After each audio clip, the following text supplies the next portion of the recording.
Welcome to a special edition of the breakdown today. I'm going to give you the Iron Bowl preview. It's probably going to be a pretty long preview. Instead of doing a bunch of separate videos, I decided to put them all together. Now, I'm going to go ahead and give you the outline of what what I'm going to explain to you. And then you can kind of skip around or hear every single part. But just so I can stay on track, so I don't sound like I'm all over the place, I'm going to give you where I'm going, and then you can see where I'm going with all this. So first of all, I'm going to start with some general news from the week. We had some interesting developments come out today. Today is Wednesday that this is recorded. So some general news for both teams. Then I'm going to highlight the keys to both teams, things that I noticed about both Alabama and Auburn. Then I'm going to give you an analysis of the Auburn team and some of their plays from various opponents over the season. Because, I've done analysis for Alabama's games the whole season, so you don't really need analysis of Alabama. I'm just going to talk about them. For Auburn, I'm going to give you examples of what I'm talking about. And then finally, I'm going to tell you what I think the teams will try to do to one another based on what they like to do offensively and defensively, and then maybe give you some interesting matchups to look out for. And then finally, I would try to predict this game. But rivalry games, specifically the Iron Bowl, are just so hard to pick. Teams both play hard. Crazy things like the kick six happen. You just never know what could happen in a game like this. So I'll try to predict it. But either way, let's get into some of that news I was talking about. So first of all, for Alabama, this is going on the injury front here. Ross Pierce-Baker was present at practice today, actually, but I don't think he'll be starting. J.C. Hassenauer has been getting the reps in his place. I believe J.C. Hassenauer will start at left guard. And just last week against Mercy, he was actually graded as the best O-lineman. So he came in and did not do bad. So that's really good. Minkah Fitzpatrick, they say he looks fine in practice. So that rest in the week off against Mercer, that seems to have done him some good. So that's really, really good, as Minkah Fitzpatrick will be vital to this defense's success against Auburn. So that's really great. Now, this is going to change some things. This is going to change a lot, guys. So just today, the media reported that Christian Miller, Terrell Lewis, and Mack Wilson, who just broke his foot not too long ago, crazy, were all practicing. They were present and practicing at practice today, Wednesday, November 22nd. That does not guarantee that all three of those guys will play in the game, seeing as how they were wearing a black non-contact jersey. But Saban did not rule it out that they could play.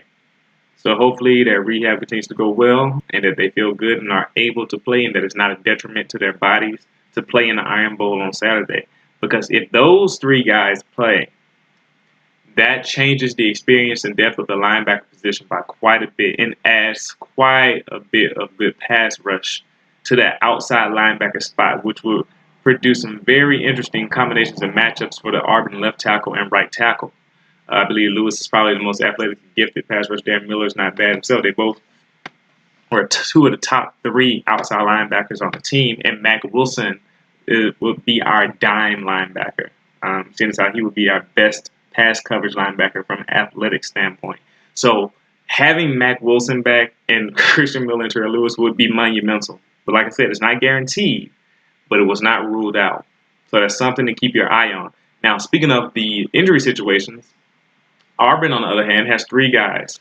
Cameron Petway is definitely out. So he is the second-string running back. He was more of a bulldozer last year with Kerryon Johnson being hurt. They flipped this year. He's the one that's hurt. He's out with a broken with a fibula, one of those bones, something that's hurting him. He's out officially, will not play. But their nickelback, starting nickelback, Jeremiah Denson, who's number 20. I saw him make a few plays in my analysis or looking at some of their games. He had a concussion last week against Louisiana. I just combined University and Louisiana, but the University of the Louisiana Monroe, ULM, he got a concussion playing against those guys. So he definitely will be out due to concussion protocol. Javaris Davis, I believe, will take place for him, who I believe played a good bit last year, so he has experience. But we'll see. The linebacker, Trey Williams, he is questionable as well. Um, he is not guaranteed to be out, but he's been dealing with a little lingering injury thing here and there throughout the season.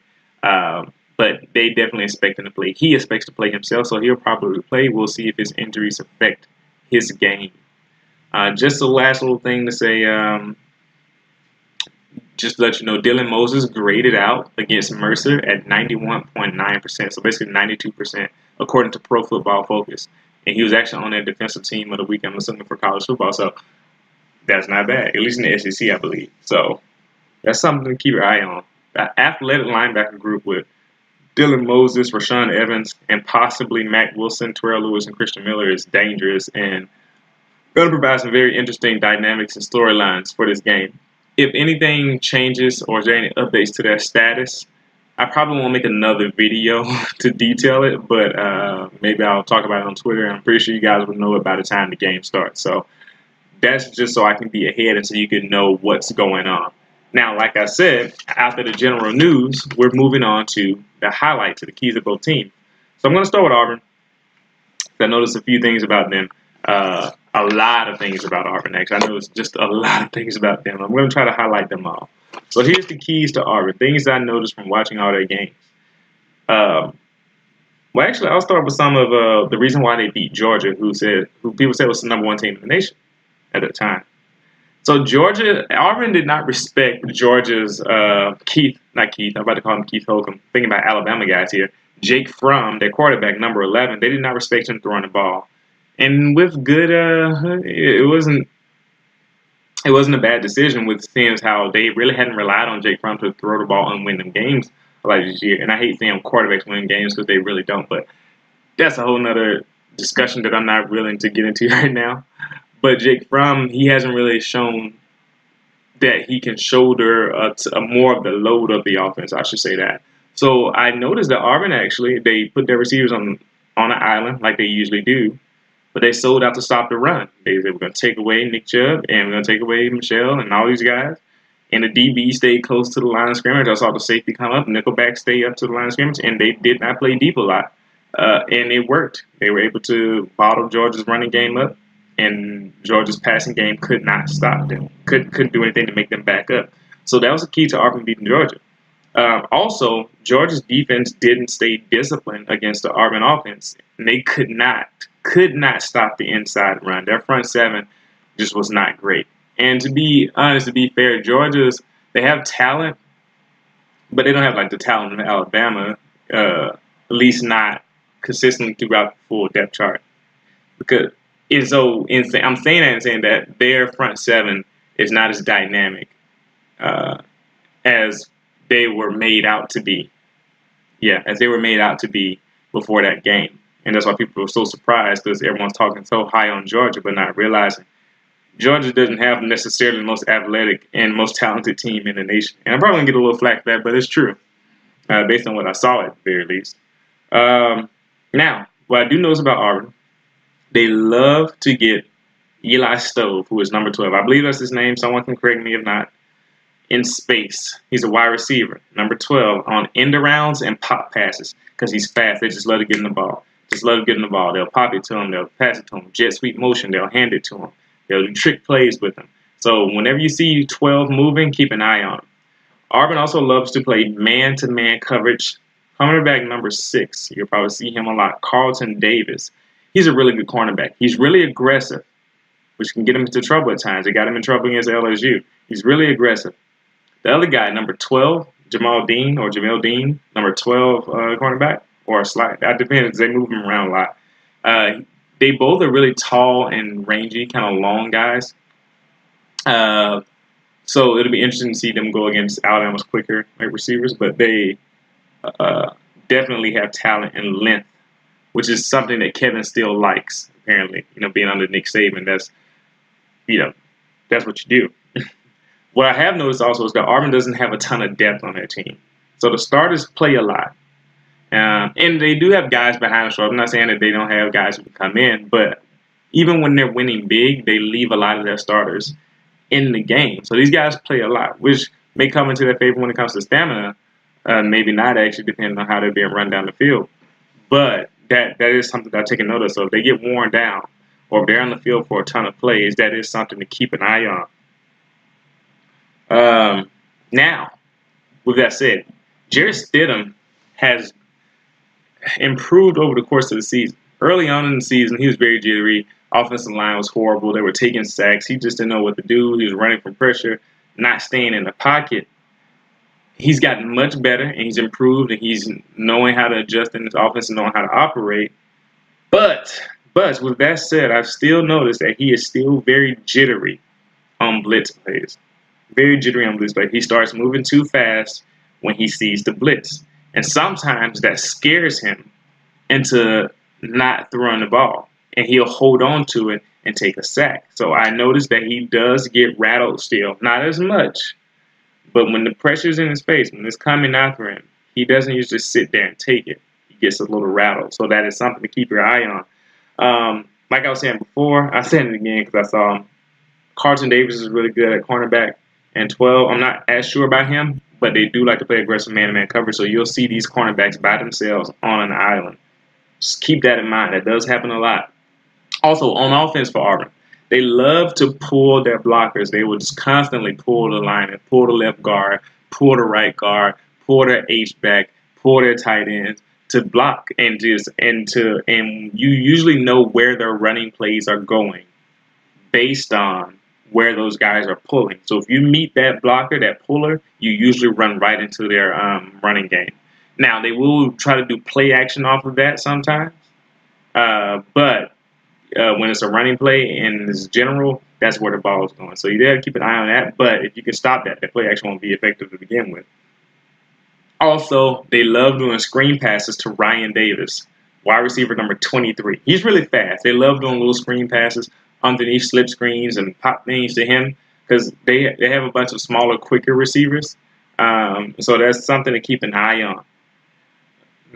And with that said, so these receivers are speedy, talented guys, small, but in my opinion, they aren't that great. They also have Darius Slayton, number 81, who's the taller guy, the one who they want to send out the field and throw the jump ball to, I guess, or not even really a jump ball, more like just a deep threat. Hopefully run by some guys. That's what they want him to do, and have Jarrett Stidham hit him down the field. So Darius Slayton is there. He's a redshirt sophomore, I believe. But their wide receivers do not scare me. Their wide receivers don't strike fear. I wouldn't say they are better than Alabama's receivers by any stretch of the imagination. Alabama's receivers are better, and I will argue the best wide receiver core in the nation, to be honest. But Auburn's receivers, they are very quick and shifty. Also, Will Hastings, number 33, who plays a lot of slot receiver. They have a lot of those guys. But going across the middle and being able to jump up down the field for, deep passes, I'm not sold on them, although Auburn has gotten better at hitting the deep ball, but it's mainly because they run the ball, and then we'll try to throw it over your head while you're sucked into the run. And Minkah Fitzpatrick has already stated this week in the news that we as the secondary cannot get sucked into the run. So it's good that they know that. So that is interesting. Also, Auburn does not call a lot of passes over the middle of the field, and that's something that they need to do, actually. In order for them to be more successful offensively, they should call more passes over the middle of the field. And honestly, they just don't. And I really don't know why. Every once in a while you see it, but not really. Also, just one of the last few things I got to say is that Kerryon Johnson, he's a monster. This guy is really talented. He can run. He's tall, strong, has a nice stiff arm. Most of all, though, he's a very instinctual runner.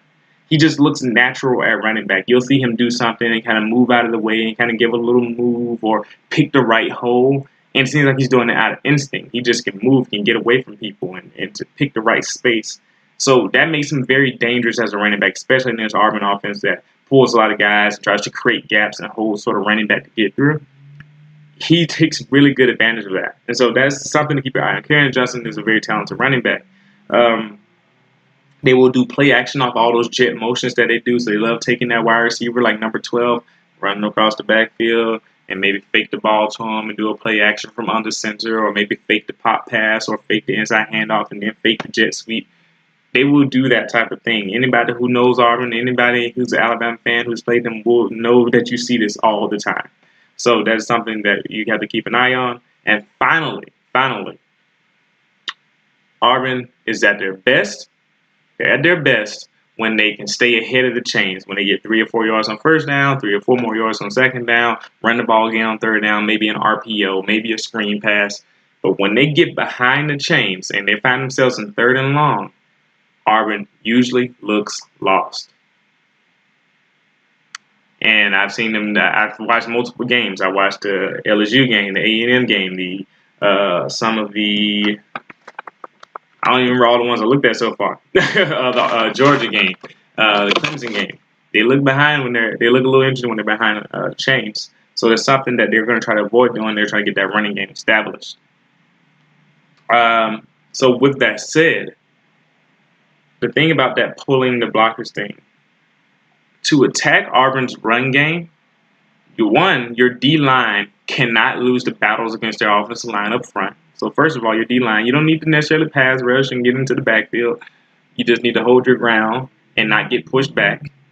And then your linebackers must attack the gaps of the pulling guard / H-back / the blockers immediately, so that Kerryon Johnson has to go somewhere else, and he is not allowed to pick and dance his way in the backfield into holes.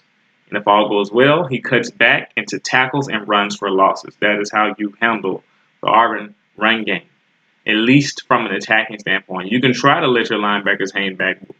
We'll see how successful that is if anybody ever tries it. But anyway, what that means is I'm done with the Auburn keys. Like I said, I already talked about Alabama, so I'm going to do the Alabama keys just a little bit short, a little shorter. So we know Alabama's running game is really good. They were averaging over 270 rushing yards per game. All these great running backs. Josh Jacobs is a secret weapon that many people didn't know about because he didn't play the first few games as much because he was recovering from a hamstring injury, and he's going to surprise a lot of people who didn't know about him.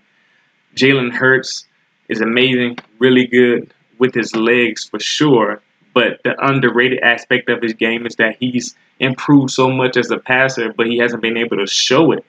I'm not going to get into the predictions things yet. I was about to go ahead and start talking. Forget about that. I'm just going to the keys. So what Alabama likes to do is they like to establish the run for sure, definitely. But they've incorporated some pro and spread elements into the run. So they'll hand the ball off from the shotgun. They'll do pistol handoffs, trying to establish some domination on the line of scrimmage and get some manageable second and third downs, kind of like Auburn in a way. But very much a lot of freedom in Jalen Hurts being able to throw the screen passes or across the middle or take some shots down the field because you have some really good receivers for Alabama. Alabama's receivers can win one-on-one matchup, especially Calvin Ridley, who is a really good wide receiver. His route running, probably the best route running of any receiver in the nation. I can claim that. If you watch Calvin Ridley, you probably would agree with me. This guy, I have not seen a single cornerback, cover Calvin Ridley one-on-one. I just have not seen it. If you find one, you tell me. But I have not seen it happen, at least not consistently. He beats everybody with his great route running. And that's going to be an interesting matchup between him and Carlton Davis. I believe Auburn will put Carlton Davis on Calvin Ridley. I'm actually getting into some of the matchups. Let me leave that alone. So Alabama's offense definitely tries to establish the run, but with these spread concepts and Jalen Hurts' ability to be a dual threat and do RPOs, that Alabama really tries to hit you with a lot of mismatches now with all the talent that they have on offense. The offensive line, they can be a bit inconsistent at times. I don't know if it's the communication issue or who knows what it is, but sometimes they play great and sometimes they don't. But the thing is, their non-great performances aren't horrendous. It's just that those are not the type of plays you want to give up, especially against the Auburn-like team. Now, so some of those defensive keys for Alabama. This group of D-line, they're not the technical pass rushers. They're not the Jonathan Allen and the Tim Williams and the Ryan Anderson types, which is fine because that's never what Alabama staff or the people who watch them closely have claimed this whole time. But for some reason, everybody in the nation and all the people who watch these games, and I'm generalizing on purpose here, like to say this Alabama D line is just not like the D lines of the previous years. It's like, well, duh. Nobody said that they were. We're not trying to make Deshaun Hand, Deron Payne, and Raekwon Davis into the type of technical pass rushers with the hand usage and the ability to move like Tim Williams, Ryan Anderson, and Jonathan Allen. No one said they were just like them. These defensive linemen, and I've been saying it the whole year, I said it before the season started, they are a different type of defensive line than the previous years. These guys are big, strong, and they look to control the line of scrimmage, not necessarily to attack and get sacks per se from a defensive line perspective. At least that's what I've seen. That's what I've seen them do. I haven't seen Alabama say, all right, go attack guys. Deron Payne, Joshua Frazier, Raekwon Davis, just go attack the offensive line. They haven't done that. They've just controlled their gaps, which is what a 3-4 defensive line does. So I don't understand why everyone keeps saying this defensive line isn't like the last year's defensive line. Well, duh. They're not trying to be that type of pass rushing specialist. These guys try to control the line of scrimmage. I'm saying that again. They try to play their gaps. And this is the interesting part about it. They haven't always been as consistent doing that this year, especially Raekwon Davis. I love the guy. He's tall, he's big, he's strong, he's a monster. He can really move. He can get after the quarterback.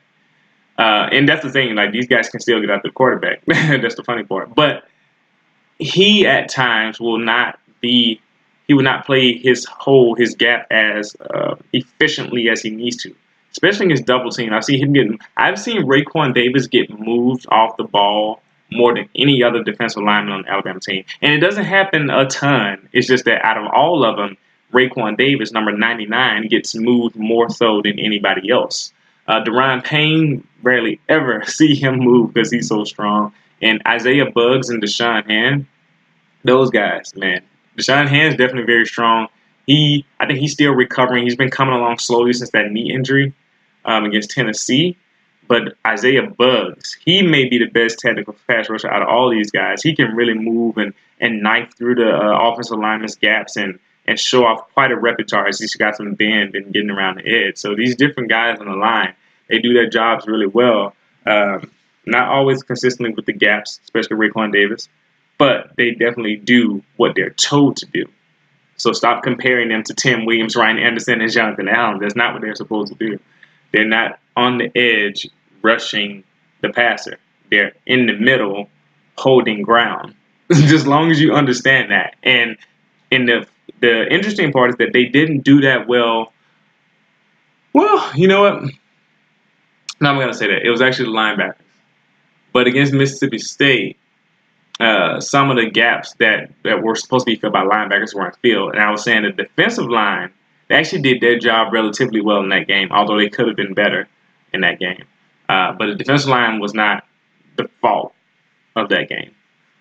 So with that actually leads to my next key, the linebackers. The linebackers in this Alabama team, especially this year, they've been used to blitz so much blitzing. Of course, the outside linebackers are going to pass rush, guys like Anthony Jennings and Jamie Mosley, and before they were injured, Christian Miller and Terrell Lewis and all those guys. But the inside linebackers, specifically Rashaan Evans and Sean Deion Hamilton when he was healthy, and Mack Wilson when he was healthy, so we lost a lot of guys. They would send them on blitzes. Some of them drop out. Rashaan Evans can play outside linebacker and will linebacker, which is the guy next to the Mike linebacker, which was Sean Deion Hamilton, which became Keith Holcomb, who wasn't playing well, which became Dylan Moses now. And Mack Wilson may come back and play some of that. Oh, wait, that'd actually be really interesting. I don't know if Mack Wilson will be Mike or Will. I think, what would he be? If we have a healthy Moses, Wilson, and Evans, who is left out in the base defense? I know Mack will be the pass coverage linebacker and dime if he's healthy. But that is really interesting. So I'll have to figure that out. But anyway, that's not my... But yeah, the linebackers will blitz, and they will step up and fill their gaps and make sure the running back has nowhere to go. Not only to affect the running back, but the linebackers also blitzing this year to get some more of that pass rush that guys like Tim Williams and Ryan Anderson and Jonathan Allen brought last year. You're going to see a lot of those guys blitz. And that's what Alabama likes to do with their linebackers this year. And specifically, Minkah Fitzpatrick, who's playing like a hybrid safety, linebacker, cornerback role all the time. I don't know how he juggles so many responsibilities, but he'll come up and he can pass rush pretty well too. So that's the linebackers' role. They communicate the defense to everybody. They fill all their gaps to stop the run. They'll blitz to pass rush. Linebackers have a lot of responsibility in the Alabama defense, which is why those injuries were concerning to some, but it seems like things may be rounding out a bit before this Iron Bowl starts. So that is a storyline to consider, but it seems like it won't be as big, but we'll see. We will see. And finally, the Alabama secondary is probably the strength of this team. You know, guys like Hootie Jones, Deontay Thompson, Minka Fitzpatrick, Anthony Averett, Levi Wallace, my boy, who I claimed would be the starting cornerback before the season, and he was. And these guys have been playing extremely well all season, have been locking up the receiving corps of the opposing teams. It's just been good. They've been playing sound, disciplined football.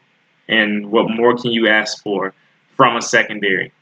These guys are fast. Except Levi, he's a little slow. Levi's like he runs a 4.6, but he's very technical and plays the cornerback position with the best technique out of any of them. Anthony Averett runs in the 4.3s, can keep up with any receiver, and the safeties actually for Alabama have been just outstanding this season. All of them. Minka, when he's been there. Hootie Jones has played great. Deontay Thompson, who I wasn't as high on, but he's been apparently grading out really well this season, and he can really thump. He likes to come up and hit people. I think he's trying to take people out. And of course, the guy who's leading the team in tackles, Ronnie Harrison, he's just been coming up laying wood on people, playing the pass extremely well. One time he lined up like a cornerback and defended the pass. This secondary, people like to talk trash about Alabama secondary. You can't. So this secondary is actually really good, and they're going to be going against the Auburn defense back. So those are the keys. Alabama does like to play a little bit of man too, but this defense is so multiple. Alabama for sure doesn't usually leave their cornerbacks on the island. Nick Saban loves to keep two safeties over the top. If he can stop the run with just the front seven, Nick Saban will do it. He will not bring safeties up unnecessarily. He will not blitz guys unnecessarily. If he can let the cornerbacks play their man and the safeties stay on top of the cornerbacks so they can respect the deep ball, Nick Saban will play it that way every time. So that is something that's going to be key to the game. Can Auburn get Alabama out of two shell safeties over the top? That'll be something to watch out for. Now, that's the keys. That went a lot longer than I thought it would, but that's okay. It's always good to go through each thing importantly. Now I'm going to talk about some analysis of the Auburn team and some of their key plays from this season, from the games that I saw. And the reason why I want to talk about that is because you already know some things about Alabama. I showed you the times where Jalen's been pressured and he's made throws and people thought he couldn't. And I'll actually talk about that after this, but let's talk about some of those keys to talk about with Auburn. I'm going to talk about some plays that justify what I said. So I'm going to go straight to the Georgia-Auburn game. I'm going to go to that game. So what I noticed about Auburn, too, is some of the things they like to do. Auburn likes to have three of their defensive linemen down. They have guys like Derek Brown, number 5. They have number 3, can't remember his name right now, Marlon Davison. They have number 4, Jeff Holland. Jeff Holland is an extremely, extremely good pass rusher. That guy can really,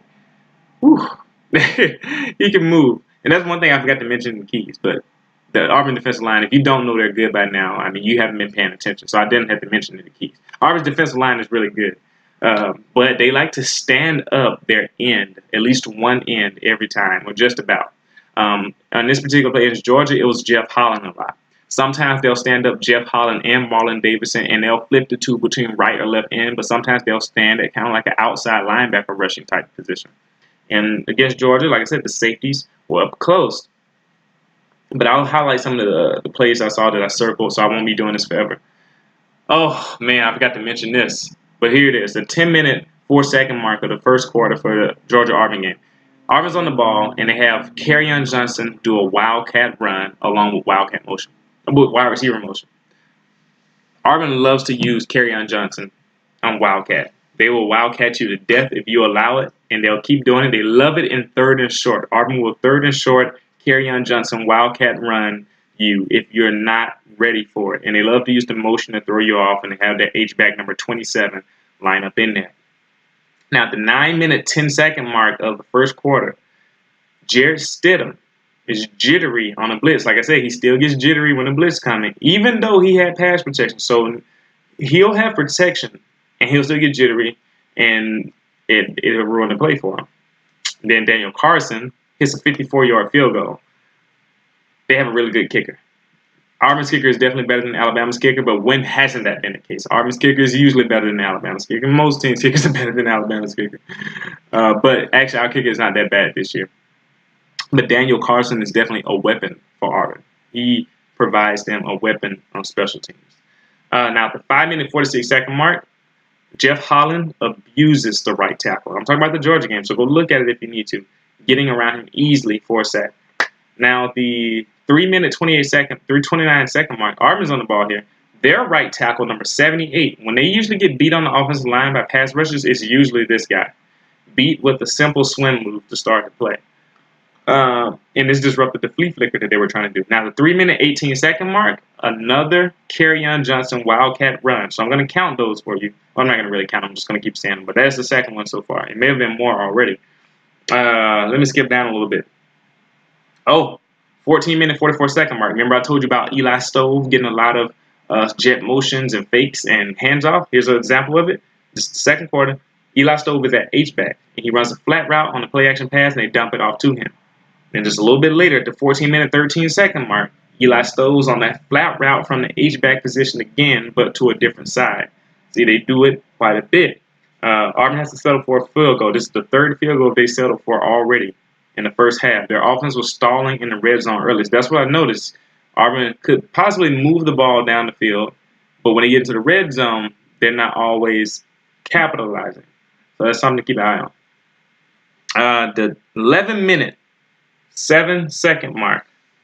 It's a monstrous rush. I don't know which one has it. Oh, yeah, Auburn does. Have a monstrous rush. Those guys get up the field. Both of the Auburn defensive ends just get up the field really fast on this play. Jake Fromm has to step up. But Marlon Davidson and Derek Brown, those two defensive tackles for Auburn, so these guys are good. They're on a stunt. A stunt play is when you have both defensive tackles, at least the inside stunt. One defensive tackle crashes down, and the other defensive tackle moves around to go on a loop to pass to brush the quarterback. Guest tech, don't worry, I'll get that whiteboard you want to see me soon. But I'm saying that to say that they destroyed the interior O-line of Georgia. Marlon Davidson, inside man, he actually beats his guys while Derek Brown actually comes free on a loop, and they team up. So not only did Marlon Davidson take on two interior linemen, but he beat them. And then Derek Brown came free on a loop, and they both teamed up to sack. So that's actually a really impressive pass rush. 5-minute, 30-second mark, somewhere around this point. Jarrett Stidham throws an incomplete pass. Auburn goes to put the punt here. But Georgia actually leaps. So a leaping penalty called on the punt. You don't see that too often. Like I said, it was called against Alabama. Gives Auburn the first down. They go on and I think they score a touchdown on this drive. So a lot of Georgia's mistakes Auburn capitalized on. 4-minute, 19-second mark of the second quarter. Great pass protection for Jarrett Stidham as he lets his wide receiver, number 81, work the post route. And he delivers a... Well, actually, you know what? Was this... I actually think he underthrew this pass. So it could have been that he was trying to protect the receiver. It's really hard to say based on how this play worked out. But those who watch the game know what I'm talking about. Darius Slayton here. So Darius Slayton's working on the post route. Jarrett Stidham throws it down the field. In 81, Darius Slayton has to kind of adjust to the ball in kind of a weird way. He kind of cut his route off short and catch the ball out in front with his hands and then try to get into the end zone. He does and gets the touchdown, I think, or maybe 2 yards shy of the end zone. But Jarrett Stidham, the way he threw this ball, it kind of floated and it didn't get into the end zone. The way that Darius Slayton ran his route, Jarrett Stidham could have put this ball toward the back of the end zone, and it would have been a catch for a touchdown too. But it seems like this ball just came up short for some reason, as if he kind of short-armed it a little bit. I mean, it's kind of hard to short-arm a deep pass, but the way that it dropped, instead of going into the end zone above the cornerback and away from the safety like it should have been, it ended up being in front of the safety and just to the side of the cornerback. So I don't know if that was intentional from Jarrett Stidham, but it worked, but I don't know if it was necessarily a good thing. It was a touchdown, so I guess it worked. Now, this is what I mean when I said Auburn does a lot of that one-on-one coverage. So at the 3-minute 38-second mark, it's always those alarms. It's the second play in a row where Georgia gave Jake Fromm good protection here.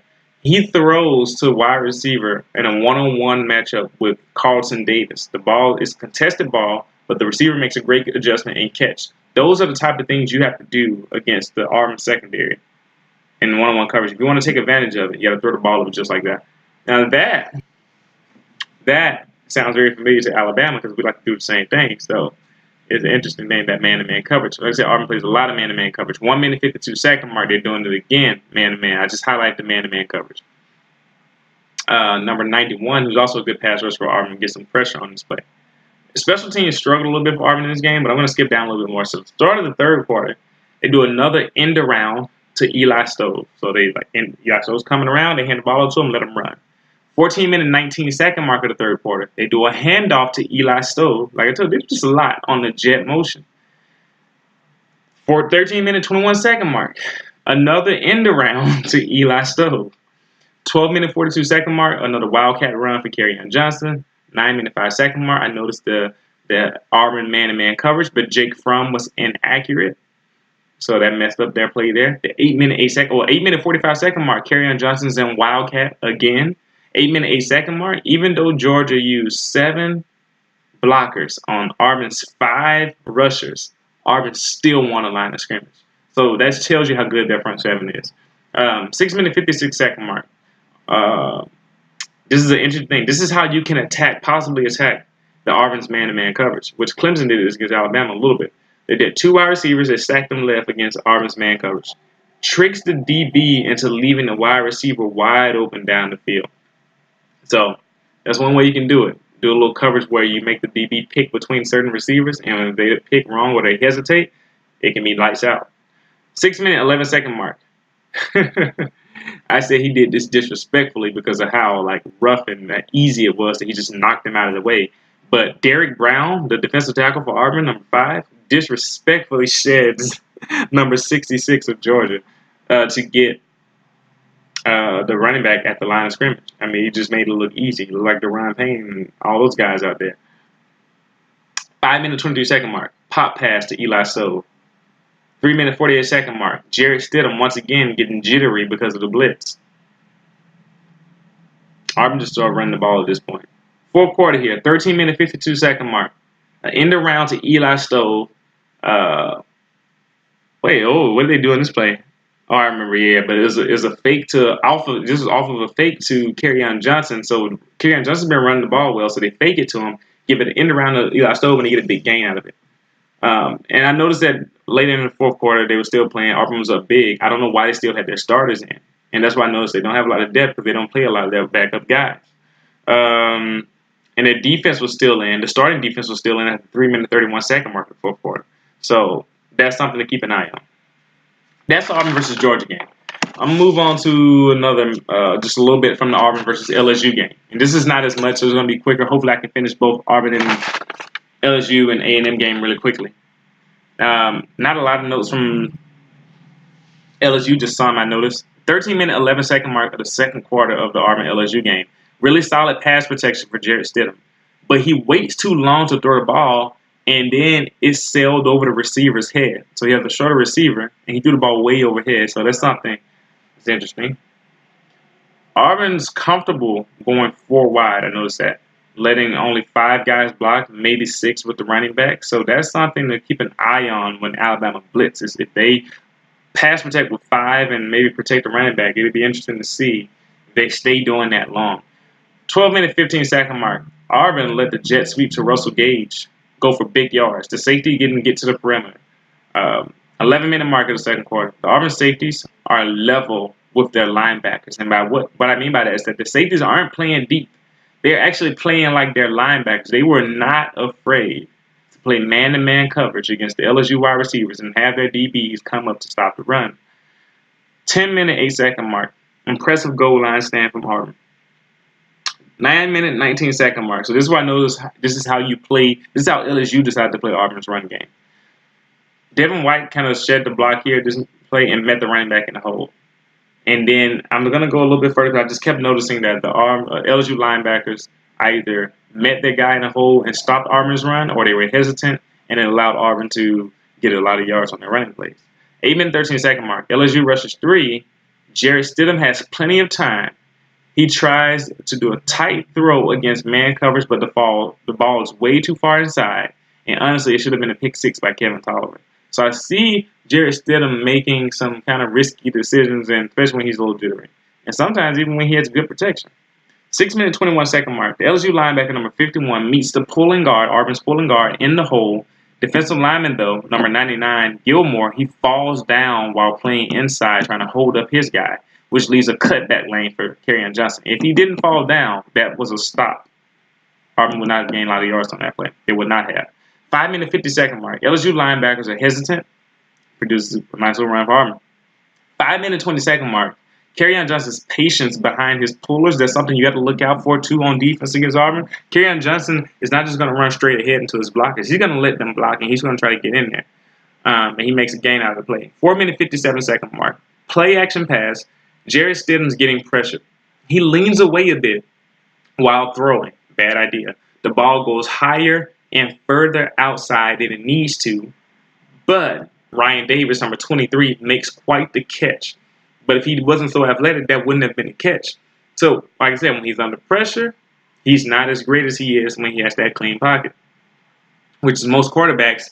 But some guys can stand in there a little bit more poised and make better throws. So it's going to be interesting to see what happens when Alabama comes against him.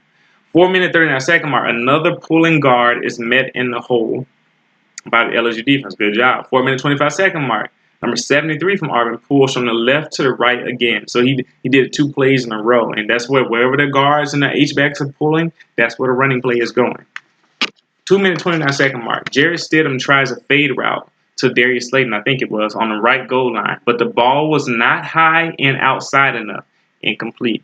So I've noted quite a few instances where Jarrett Stidham at times doesn't place the ball like he needs to.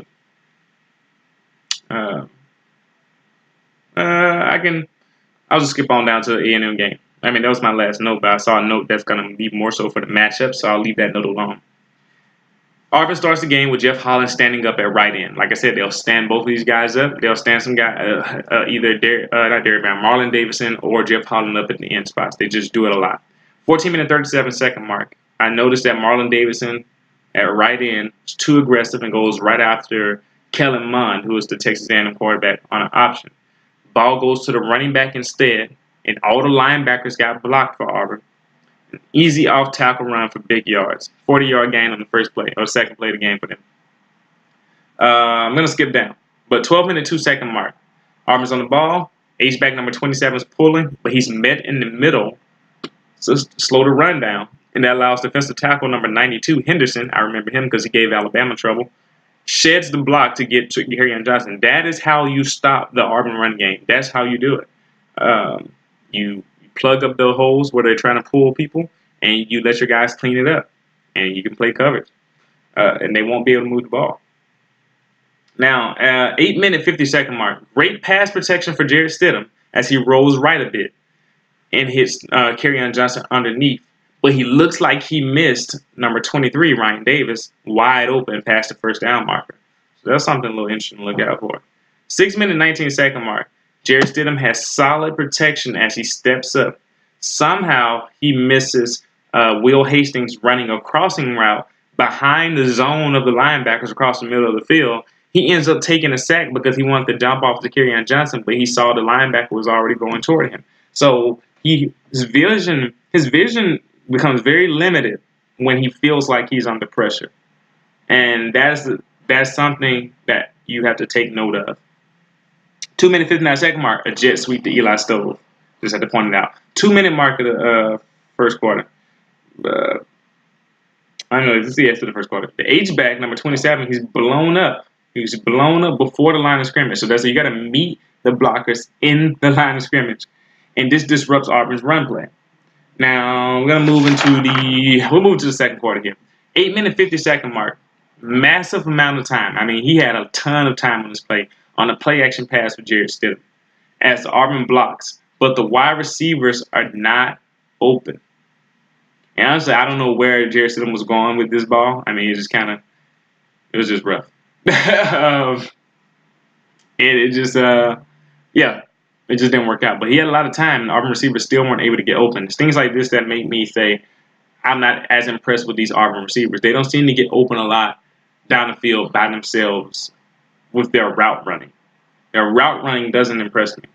4 minute 1 second mark. Jarrett Stidham's rolling right. He throws incomplete short, even though number 3, who I think is I can't remember his name right now. Nate Craig Myers. Is that his name? Yeah, I think so. Was open behind the coverage on a corner route. I mean, he threw short and it was incomplete, even though his guy was right behind the defenders, and the guy was going right on the corner route, and he was rolling right. So he should have saw this, but he didn't. 3 minute 56 second mark. Jarrett Stidham misses Darius Slayton running open on the street, but this is because the defender was running right at him. But he kind of falls away a little bit while throwing this pass. That pressure really affects how he gets that ball out. And then the next play, 3 minute 48 second mark, Jarrett Stidham with great pass protection here, but he's really inaccurate to Darius Slayton, again, on a deep end route across the middle of the field. He just completely misses him. Darius Slayton can't reel it in. He has to stretch out and jump, still can't pull it in, and it was an easy throw. There was nobody in front of the receiver. There was nobody inside. Jarrett Stidham just had to put it on him, and he didn't. Really inaccurate. The hits were starting to affect him. That's why I said about Jarrett Stidham gets jittery. He still gets jittery when the pass was. This Texas A&M game was just 2 weeks ago. So he's improved, but those hits obviously still get him. And honestly, that may go back to his time when he got injured at Baylor. You know, he could just be thinking about all the hits that could take him out. But either way, I just noticed that. So that's enough about all this analysis on Auburn. I did a lot of talk on them, but I had to. I had to show you guys what I've seen from Auburn. If you looked at my keys from what I said before, I believe I was able to show a lot of that in what I showed you in this game. And of course, there's even more I could talk about, but that's enough for Auburn's analysis of their team. I won't talk too much about Alabama. I'm just going to say what I've been saying all year. If you try to stop Alabama's running game by selling out to stop the run because you think Jalen Hurts can't throw the ball, you will be in trouble. You will be in trouble because Jalen Hurts has proven that he can make the throws and the plays needed to back you up and to attack you downfield. So that's what teams try to do against Alabama because they see that Alabama's offensive line can be a bit inconsistent. And Alabama's running game, though, is still the strength of the team either way. Still the strength on the offense, I should say. It's the strength of the offense. It's the easiest thing for Alabama to get going on offense. So teams don't want to lose to Alabama running the ball. But with that assumption is they think that because the running game is so good, that must mean the passing game is bad. And that is a false assumption, as LSU and Mississippi State found out. Although their game plans, I mean, they executed really well. It just wasn't good enough to beat Alabama. So that's something. On defense, the smart thing to do is if these linebackers are still injured and they don't play, it's honestly smart to do something like what Mississippi State did and try to attack, running the ball. Auburn is a running team. They're very physical. I'm pretty sure they're going to try to do something similar and try to run the ball right at these linebackers and right in these holes where the linebackers are supposed to be. So that would be the smart thing to do. Will it be effective? Depends on the play of Dylan Moses and Rashaan Evans, Anthony Jennings, and all these guys coming in to step up. So I'm not going to say a lot of Alabama. But with all of that said, I gave you an analysis of the teams. Now I'm going to tell you what the teams will try to do. So I'm almost at the end here. Oh, I was right. I said this may be an hour long. It probably might just hit just at an hour. I'll tell you what these teams will try to do. Now, I think both teams will try to do something similar. I believe they'll both do very similar things. I think they'll try to leave their corners on an island. Well, not on the island. I believe they'll try to play man-to-man coverage and let the front seven handle the running game. I think Alabama is more fit to do that because that's what they've been doing more so all season. Although there hasn't been teams that have been able to run the ball so effectively to force Alabama to bring down some secondary guys. But I believe Auburn is more comfortable. Auburn is more comfortable leaving their cornerbacks on the island. Auburn will leave their cornerbacks on the island, and they don't have to. They'll just do it. They're very aggressive. Kevin Steele, the defensive coordinator, is just aggressive like that for the Auburn Tigers. That's just what he likes to do for some odd reason. He'll do it. He'll leave them on the island, and he'll let his rest of his guys clean up and mop up plays. It's an aggressive scheme, and it has worked for them very, very well. Alabama, on the other hand, is content with letting their linemen control the line of scrimmage and their linebackers fill the gaps, shoot the gaps, and get the running back in the backfield and put that opponent behind the chains, and then just play man coverage or zone coverage and let their safeties play over the top. So they're different in that sense, but in this game, because both of these running games are very, very good, I think both teams will take a little bit more risk in saying, we're going to bring some guys up to stop this run. They may try to say, we'll see if we can stop them running the ball with just our linemen and linebackers initially. And depending on how that works out, they may adjust and bring guys up or not. But if they need to, I believe both teams will be more aggressive because I think both of these teams are very confident in their cornerbacks' ability. To play these receivers one-on-one. Now, with Alabama, Levi Wallace, as I noted before, he only runs a 4.6 40. These Auburn receivers aren't slow. So I'll give him that. That could be one of the more interesting matchups in this game that people aren't talking about. Levi Wallace is very technically sound, and I believe he'll play well. But one danger that always is there for him is that if he doesn't get a chance to play his technique right on the cornerback, on the wide receiver, and they are really speedy, they could very well run right by him. And it'd be hard to catch up, which is why Alabama usually does like to play the shell, the safeties over the top. So that is something interesting. But with that said, that's not just an Alabama issue. That's also an Auburn issue. So as good as Carlton Davis and Jamel Dean and Nickelback, Javarius Davis and Jeremiah Denson are, they haven't played a wide receiver group as talented as Alabama's. Calvin Ridley, trying to guard him one-on-one is almost impossible, like I said before.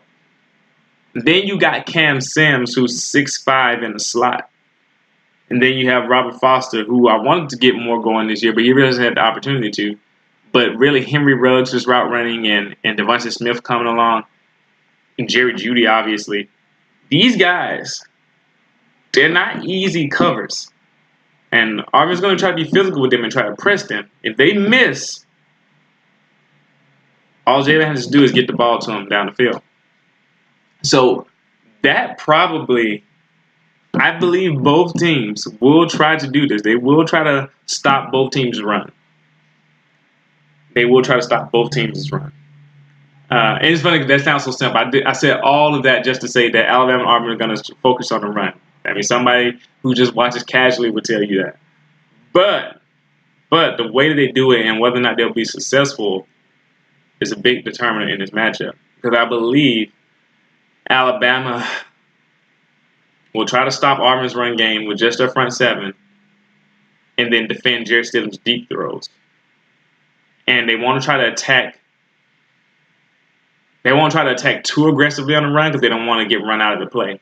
Whereas I think the way Auburn will try to do it is like teams like LSU and Mississippi. They'll try to attack Jalen Hurts and the running backs in the run game by trying to knife through their gaps and shedding their blockers and getting tackles in the backfield.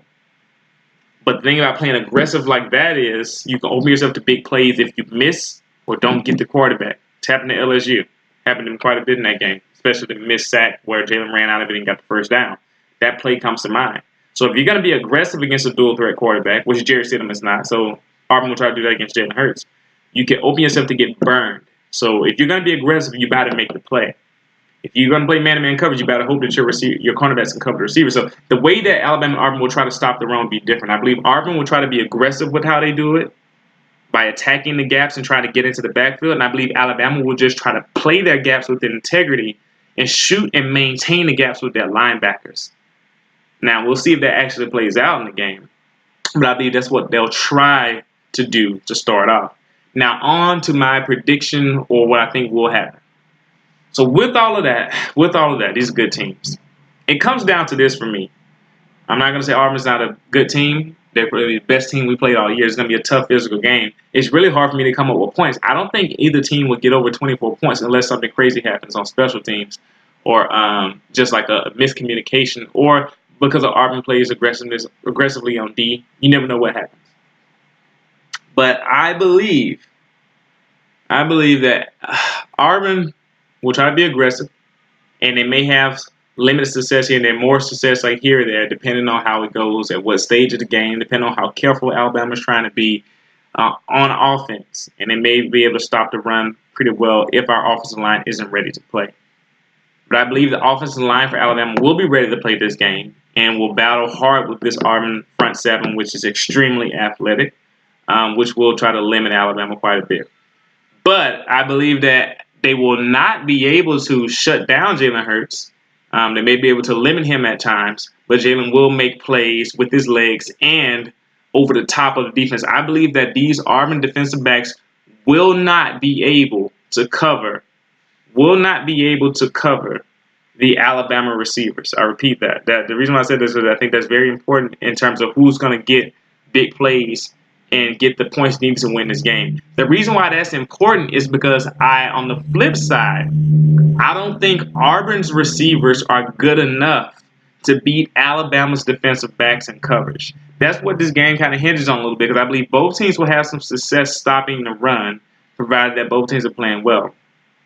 But I don't believe Jarrett Stidham can attack the Alabama secondary like Jalen Hurts will be able to attack Auburn secondary. And it's funny because the media narrative, the sports guys' narrative, the commentators' narrative is that Jarrett Stidham would be able to do that to Alabama because he's more of a passing quarterback. But if Alabama's blitzing him, based on all the jitteriness and pressure that I've seen from him in the past, I don't see him being able to have that success. I believe the blitz is going to affect him. I believe he's going to have some inaccurate passes. I believe he's going to miss a lot.